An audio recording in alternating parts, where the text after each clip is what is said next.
Before watching this video, it would be a good idea to have first watched the review I did on Avatar, an activist survival guide, as I will be making a lot of comparisons to it, particularly because this movie Scrapbook was released at the same time, a couple of weeks before the movie came out in 2009. It has the same authors and is essentially the same book as the survival guide, just abridged and rewritten for children. Even though the pages are larger, the abridgment is obvious, as the survival guide had 220 pages, whereas this one has just under 50 pages, so more booklet than a real book. The survival guide had a vocabulary and scientific ideas and explanations aimed at a 15+ audience, i.e. the same as the movie, whereas I'm not 100% sure who the audience for this book is. Because just looking at the pages, there's quite a bit of text and it's presented in quite dense paragraphs, so the reader would have had to have started on chapter books to be able to digest it all. Likewise, the vocabulary and nature of the content feels like would be more appropriate and appealing to the 8 to 12-year-old crowd. However, the style it's written in is so dumbed down, patronizing and cheesy that even an 8-year-old would roll their eyes and hand it to a younger sibling. Maybe it's the sort of book that's meant to be read by an adult to someone preschool age, I don't know.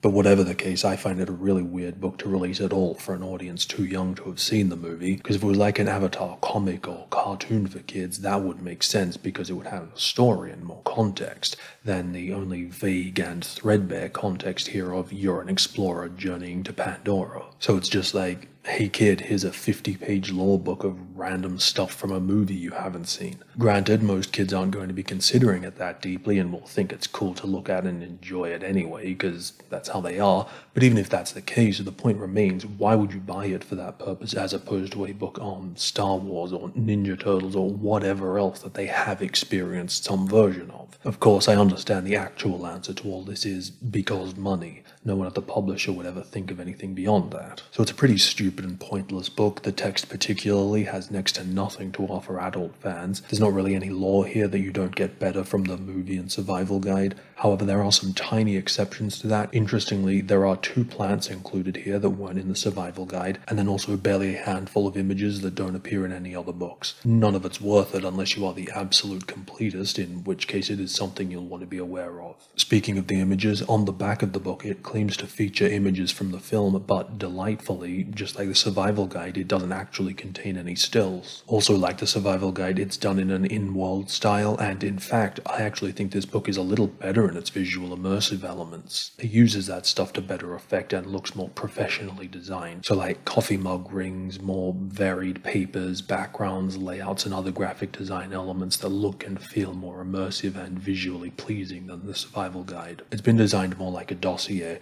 I think the image curation and presentation are also better here, the exception to that being that they are overly large, so I do prefer the size and definitely quantity of images in the survival guide. So then almost 13 years after the survival guide and scrapbook were published, and like 8 months before the second movie came out, they released a new lore book called The World of Avatar, A Visual Exploration, and it is the most